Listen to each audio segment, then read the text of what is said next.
Well, hello, everyone, and welcome to another episode of Sour and SaaS. I am very excited to be joined by the founder and CEO of TrustRadius, Vinay Bhagat. Welcome to the show, Vinay.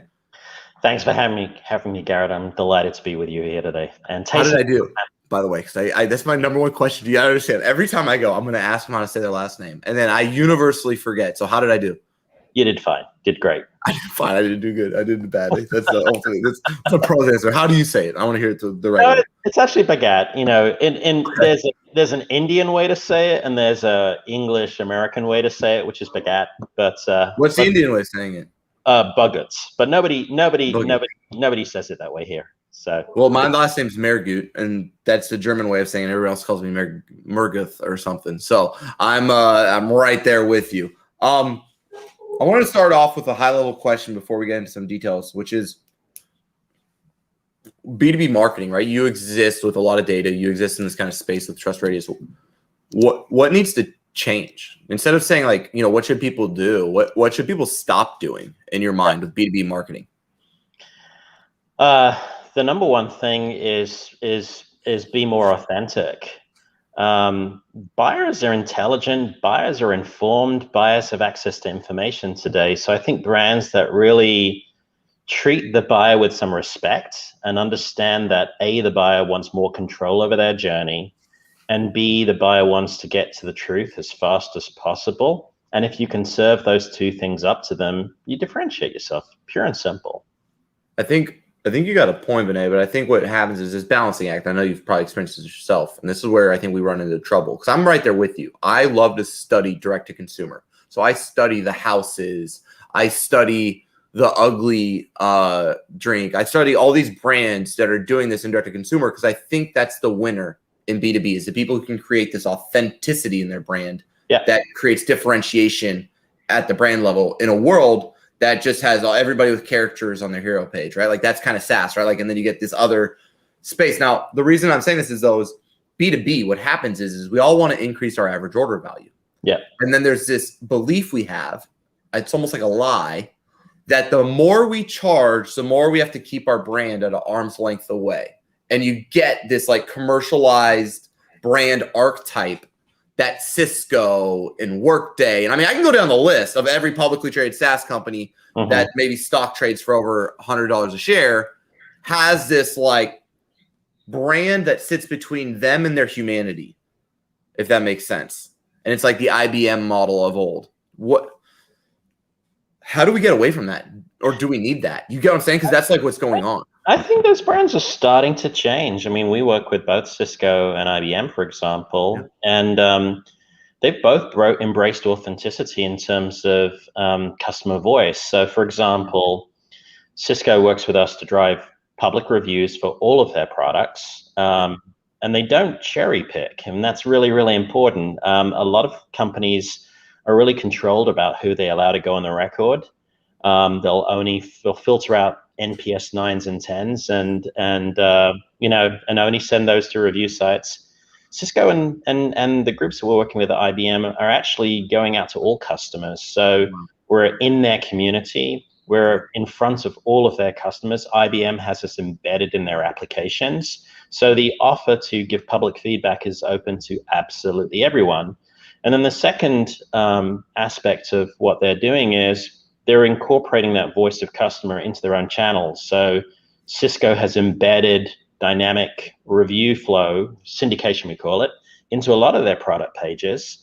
And there are definitely in terms of what content shows up. So no brand really wants to have that 1-star review show up on their page. But you can say, I'll show everything from a 3 to a 5. I want to show things that speak to this theme or certainly to this product. So there's some control over it. But there's still the authenticity there of it being from a third-party source and being the customer's own words versus something a marketer has written. And what we see is when brands do that, it creates trust. But from a data level, we see a number of different benefits. IBM is seeing about a 38% lift in time on page where they've incorporated this type of content. When they put a heat mapping tool like a Hotjar on the page, you see a ton of activity around the quote carousel. And that's because buyers want that content, and they're also trying to find frames of reference they can relate to. They don't want that big quote from an executive at a hot company when they're a middle market manufacturing company. They want to know, what do the people like me feel about this product? And that idea of putting that content at their fingertips is essential. It also helps with SEO, because all of that content gets crawled by Google. It helps them rank on more keywords. They can mark up how they show in search to make sure their reviews show up. And so there's a benefit there. And it also impacts conversion. So this is smart marketing sense. So savvy digital marketers are realizing that this strategy not only is philosophically aligned with serving the buyer, but it actually has a very hard economic impact in terms of conversion and SEO. So that's what I see these brands doing. And even some of the old, the large industry giants like Cisco and IBM are embracing this trend. It's been gratifying to see. So does it sound like to me then, so for everyone listening, you believe that B2B SaaS is going to go kind of like e-com and like a Yotpo, where if I've got a platform, right? So if I'm like a platform company and then across my platform, I've got 3 products, let's say within my platform, right? And then I can have reviews for each all 3 products as well as my platform, kind of like what many of your competitors do in their own review sites, but they haven't translated that to their clients' landing pages, if that makes sense. Correct. Like there's not this, right? Like you go on Capterra, and then you'll see like, it's like I did this for Exactly, right? Publicly traded sales compensation software. They break all their products out. So you have Exactly, and then they have Exactly Enterprise, Exactly Small Business. And then I could position them on enterprise software and then small business software for sales, and I have them on the list, but then it doesn't translate to the landing page. So does it sound like to me your vision is to get that to more of the landing page of a Yotpo model to then drive that action? Yeah, and it's not just the landing page, it's core information pages. So if I'm on a core information page, understanding sales compensation software, there's a value to having that social proof on that page too, both in terms of providing, again, more trust cues to the buyer, but also helping with SEO. So SolarWinds puts us on a category page for IPAM software. They're now the number 2 ranked term for that category, search term, IPAM software, because of that syndication. We work with Exactly, they're one of our customers, and they breadcrumb our content certainly into information and landing pages, but also enable their sales team. So we've got mechanisms to spoon feed reps and SDRs with that same content. So if I'm prospecting, I'm going to get a higher response rate if I can reference someone like that person with a quote. If I'm a sales exec, if I'm competing in a competitive deal and someone raises an objection or tells me they're competing against, we're competing against someone else, or I have intent data that tells me I'm competing against someone else, I want to deposition my competitor. And so giving the reps that intelligence at their fingertips is critically important, and then giving them the content at their fingertips is important. Also, when you use social proof in an ad, you get a higher response rate on the ad. When you use it in a nurture sequence, you get a higher yield. Yeah. One of the things, so does that mean at TrustRadius, because I wasn't aware of this, does this mean you're kind of pursuing a G2 model where you're serving up the data of people who are visiting these category pages back to certain brands that choose for certain sponsorship levels or something like that? Is that? We provide, because fundamentally, so TrustRadius is a research platform. So when you look at kind of the architecture of quote unquote review sites, you've got lead arbitrage platforms like Capterra that frankly do a lot of paid media and compete with the brands that they serve. They do good top of funnel lead generation for certain markets that fit. Well, they get a click for $20 on Google and they resell that to 10 other people for $8 each, and that's their margin, right? And they do that all day, and they'll rank number 1 in Google ad, and they'll try to rank top 3 in organic. That will give them, let's say, 35% market share for a query, and then they're double dipping essentially across. It's a great business model, but from a buyer perspective, it's not really oriented around serving the buyer, because basically it's a buyer on those category pages. You just see lists of products. If you want to go read the reviews, it's 2 to 3 clicks deep. It's actually hard to find the reviews. And number 2, the listings are based upon who's paying them the most. So it's not serving the buyer. So it's not authentic. It's like Yelp now, and I go on my phone, I got to scroll for like 2 hours to finally get to the actual non-sponsored listings. And at least they're transparent that these are sponsored. Capterra, there's a little Q that says these are rank ordered by sponsored. But I only know because the sponsored are orange because I live in that world, and the non are blue because I have to audit them all day. But nobody knows that. It's kind of fake. Right. And on their PPC pages, they only show sponsored brands. On their organic pages, they show both, but they're rank ordered by the dollar PPC value of the brand, not the counter reviews or the score or anything else like that. So it's misleading to the buyer fundamentally. The other thing that I'm really trying to do differently on the buyer side is provide substantive content. Take your Exactly example. Yeah. So there are SMB players in their space who have much cheaper solutions. There are also people at the high end like Anaplan and VeriSense. Exactly doesn't need to just get visibility and get consideration. They want to build preference. Yeah. And you can't do that if you just focus on like how many reviews do you have or what your score is. Buyers don't buy like that. They want to understand which is the right product for my use case. And the only way to tell them that is to A, give them stories they can relate to from people like them, and B, give them enough substance to have them tell the difference between a product. Yeah. The number one complaint I hear from buyers is, I can't tell the difference between these two products. They use the same marketing language. And so the only way you're going to get to the truth is to see what customers have to say. So we spend a lot more energy than any other platform trying to tease out, actual insights from the buyer about what's the use case, what alternatives did you consider? And then we work with the brand like Exactly to actually help them tell their narrative. So if they're more scalable, or if they're better for mobile, or if they have better customer support, let's not hope that the customer's going to say that. Let's guarantee it by asking them the right questions. And so that serves the buyer because the buyer can start to unpack the differences, but it truly serves the vendor because now your differentiation comes through screaming loud and clear in your customer stories, in your reviews. I love that. Now, this is Sour and Sass. Are you ready? I am ready. All right. So you got Warheads or you got Toxic Waste? I'm doing a Toxic Waste right now, so let's go wild. All right. You want me to do a Warhead or a Toxic Waste first? Your choice, man. You're the guest. Okay. Let's start with the Toxic Waste first. Oh, my gosh. I am nervous. So I'm doing a lemon. Ooh, hard to peel. Oh, man. I feel like, we're dating and you're like this new artist. I'm about to tell you that I know more about all the other artists in your genre, but I'm curious. So this is the way I see the landscape. And I want you to help me reinterpret the landscape, how you see it, and then where TrustRadius fits. Okay. Yeah. So I have Gartner, not the holdings company, but like Gartner, the brand. Yeah. And they do their, it's sour, I know. They do their, Your insights. Yeah, they do their, what the hell? Why is my brain breaking right Magic Quadrant. Yeah, they do their Magic Quadrant. Thank you.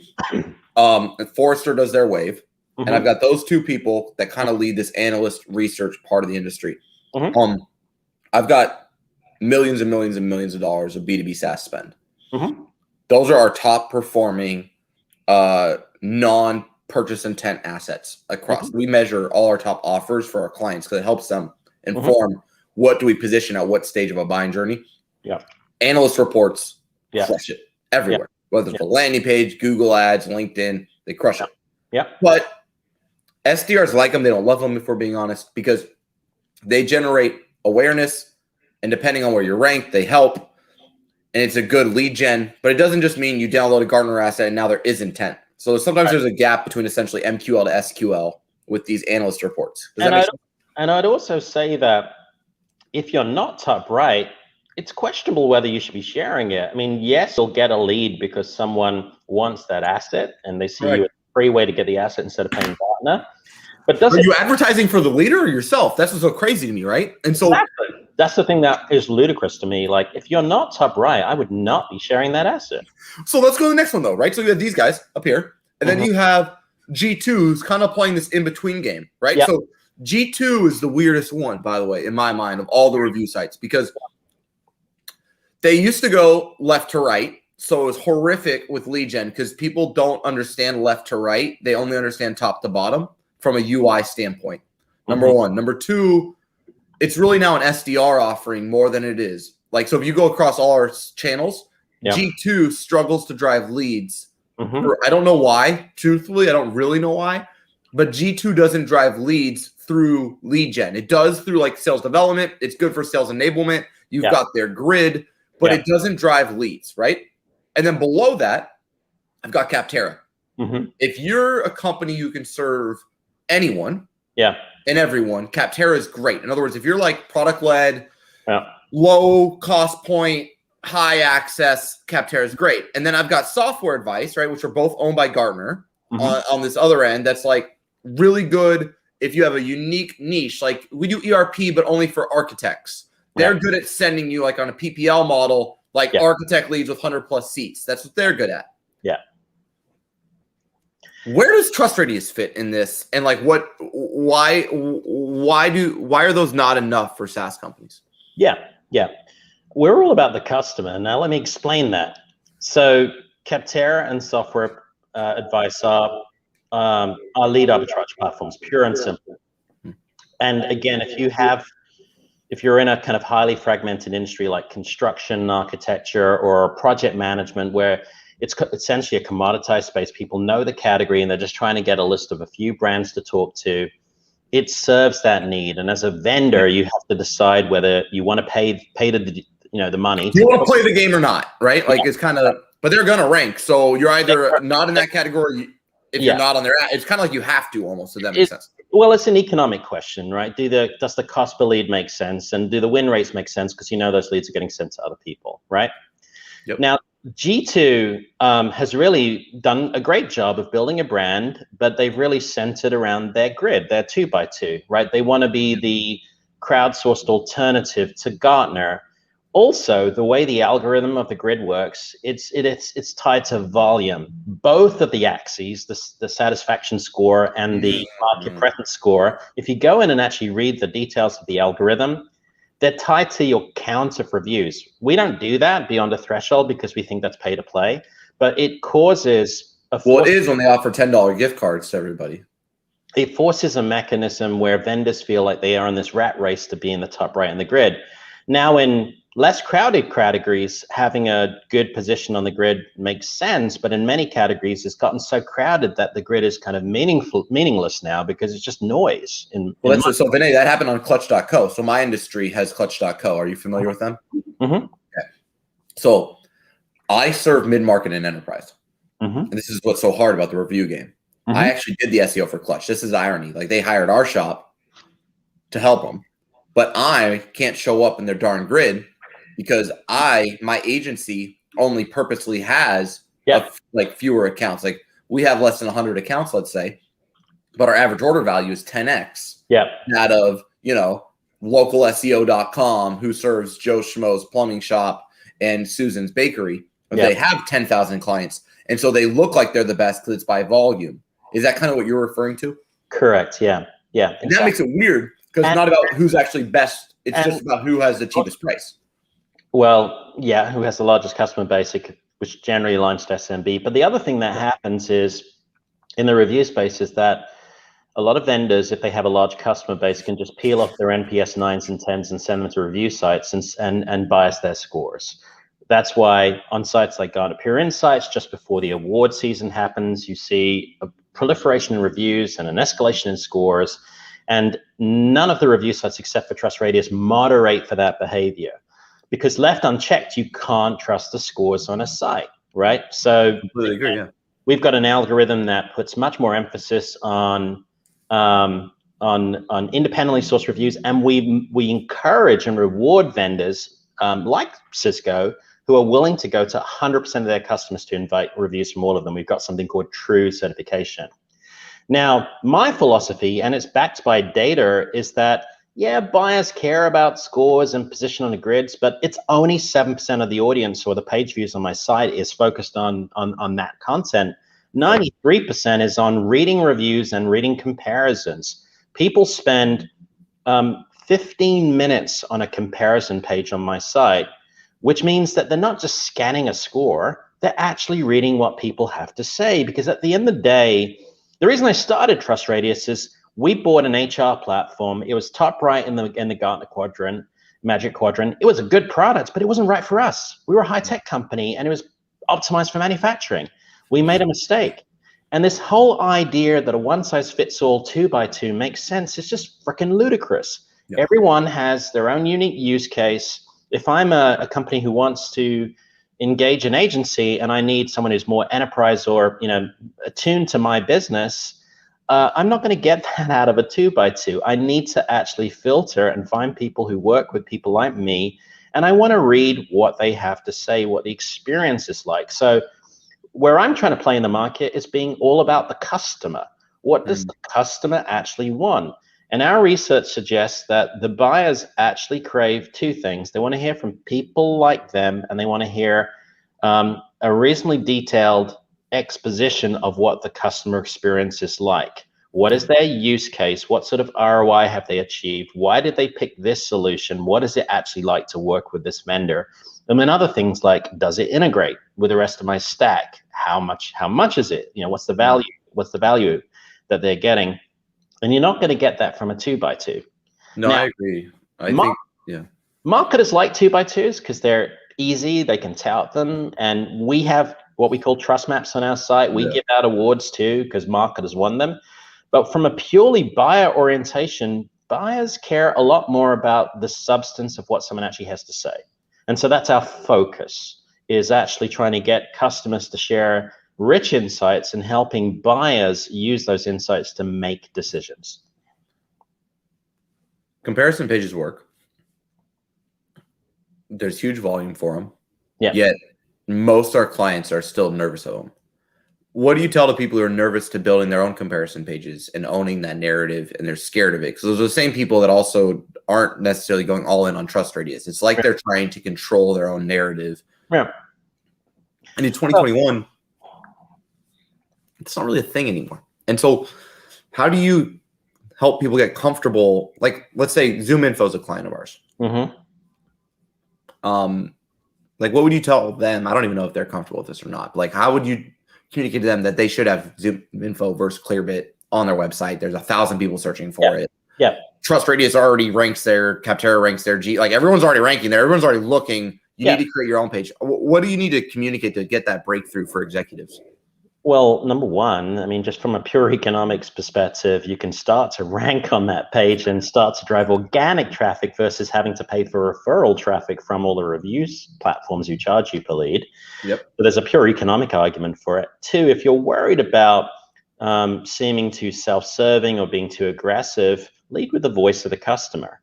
So what we do in our review questions, we ask them, what alternatives did you or products did you replace? We do work with ZoomInfo, so there's an enumeration there around what else people looked at. And sometimes people use multiple products. We use ZoomInfo and Clearbit because they have different purposes, right? It's not one versus the other in some instances.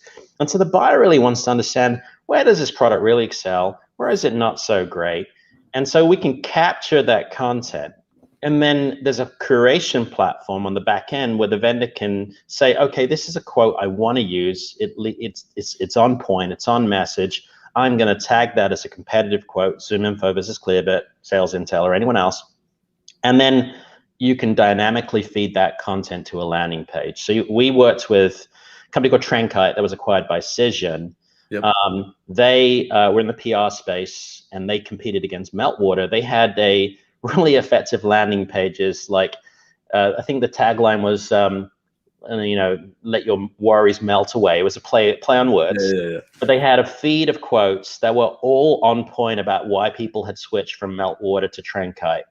Initially, they juiced it with PPC.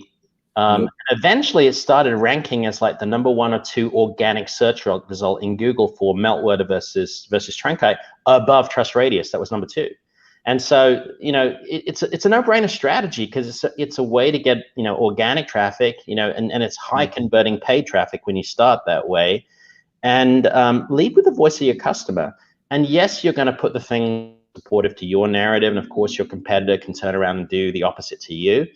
But it's a bit of an arms race, and you got to use the tactics at your disposal. I love that. Vinay, we got one more piece of candy, and then you said something that I'm going to drill into here because I'm actually excited about this. I want to hear what you think. Are you ready? Yeah, I'm going to do a Warhead now. All right, let's do it. The second one's the worst, by the way. Heads up.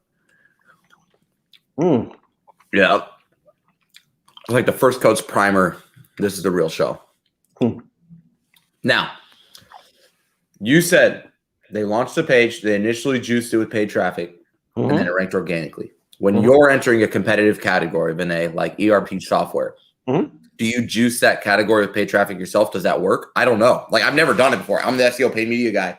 I've never done we want to go after this query with a cornerstone piece of content or a cornerstone category, let's say for you, right? Where I know I got a high average order value. I can charge a lot for this placement. Think big ERP software, like most expensive softwares out there, right? And maybe I'm not ranking number 1. Maybe I'm number 5, number 4, or I'm number 8. Beyond just like internal linking, external linking, the game, right? Better content, better UI, better everything. Do you ever pay? Does that help in that space? Do you know if competitors do? I've never practically ever heard anyone say like, this is what we do. Because I've done it on YouTube, by the way. Yeah. It works. Like I'll do a YouTube video. I know the YouTube works on engagement. I'll pay for cheap traffic, get the engagement up, and then it ranks organically. And I did a study with Brian where we ranked organically for a keyword in YouTube, paid for traffic, and then we would be in the top 5 and worked like every time. But do people do that for Google? Like really, like does that work? This is probably more your domain area of expertise than mine, honestly. I've seen people doing work. We haven't done it ourselves. It's a great question. Part of the reason we don't do paid media ourselves is I don't have a lead arbitrage model, right? I can't directly monetize traffic like a Capterra to where they can pay A and charge B, right? My platform is the monetization strategy is more of a SaaS model. Where we work with brands to build their review content on our site. Now we do have things that scale with. It's like G2, by the way. G2 has a SaaS model, correct? It's like you two are kind of the people who do that approach. Correct. Our business models are actually pretty similar. Our philosophies are different, but our business models are similar. But yes, we do have intent data that scales with volume, but it isn't a linear thing where it makes sense to really spend a lot of money on paid media. It makes 100% sense if you're Capterra or Software Advice, because you can directly monetize his traffic. And I believe it does make sense if you're a brand who's trying to, again, rank for some terms. But one of here's a technique we're using now with that is really working well is the primary reason people have first put syndicated reviews on their site is to improve conversion, right? We've seen brands like Theme get a 70% lift in conversion, Matillion 25-30% lift. It's just a no-brainer strategy. But the thing that we've also discovered is it helps SEO, because if you put enough content into the carousel, it gets crawled by the Google bot. You don't get penalized for duplicate content. And all those keywords the customers are using and helps you rank for a lot more long tail keywords.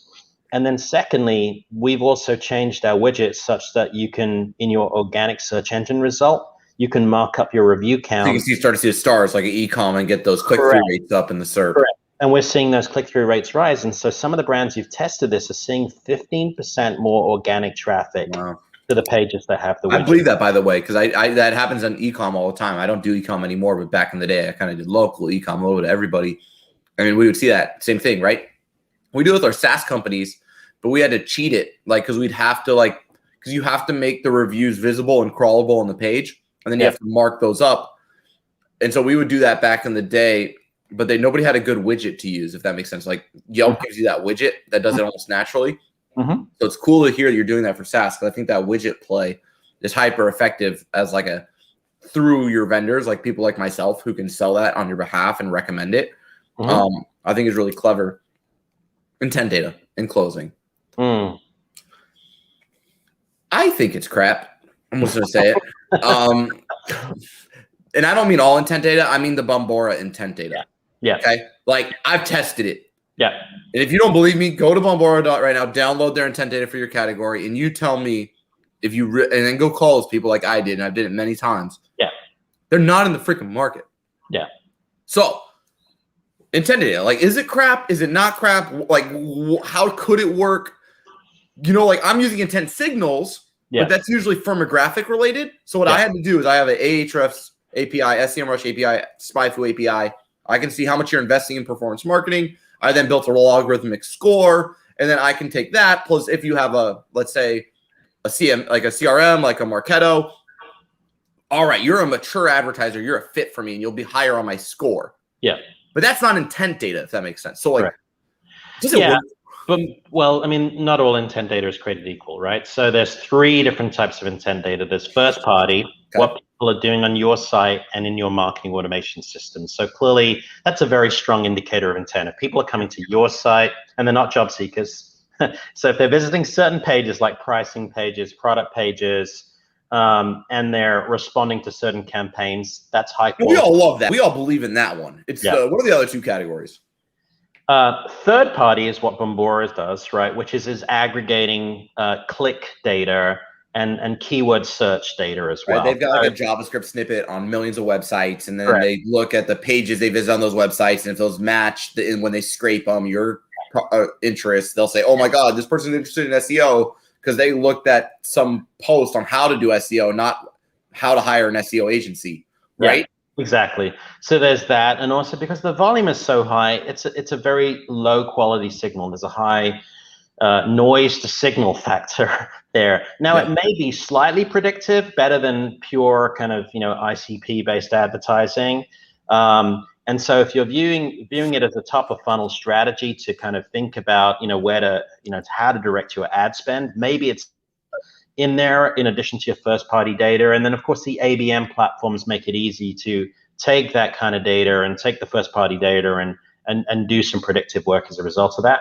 Yeah. The other class of data is second party data, where the 3 suppliers really that I think of in that space are us, G2, and TechTarget, where it's our own platform. Now TechTarget's very different. It's a media site. Most of the visitors on their site are people who are reading articles or have been pushed there through a very aggressive email marketing program that TechTarget does. That's a source of data. I've heard some brands get value out of it. Our data and G2's data is based upon people reading reviews, running comparisons on our site. Now, the reason why I've heard our data is particularly good is because our high quality content attracts a very attractive audience. 51% of the buyers on my site are from enterprises of above 1,000 employees. We skew much more enterprise than anyone else in the space. And so if you care about enterprise marketing, that's a fit. And number 2, because people are spending a ton of time on my pages, like my comparison pages in particular, that's a high fidelity signal. And also the nature of what they're doing indicates intent, right? You don't I'm comparing products if you're not serious. And so can I bidirectionally sync that to my CDP? Yes, you can pull it through an API into a CDP. You can we're working on direct integrations to LinkedIn and to. That's what I'm saying. Can I match the pixel? That's what I'm saying. Like, can I take that and then build an advertising audience off of it? Correct. You can, and we can also push it directly into Salesforce to route to salespeople and SDRs. I love that. Vinay, that's an amazing feature. You and we're going to have to talk offline because every one of your customers is mine, which is hilarious. So this is awesome. This has been amazing. Thank you so much for being on the show. If people want to follow you and TrustRadius, what's the best way for them to do that? I'm on LinkedIn. Happy to connect there. Also, feel free to email me, Vinay@TrustRadius.com. I'm usually very responsive. I love that. Well, thank you so much, Vinay. This has been amazing. And that's Sour and Sass, everybody. Bye. Thanks, Garrett.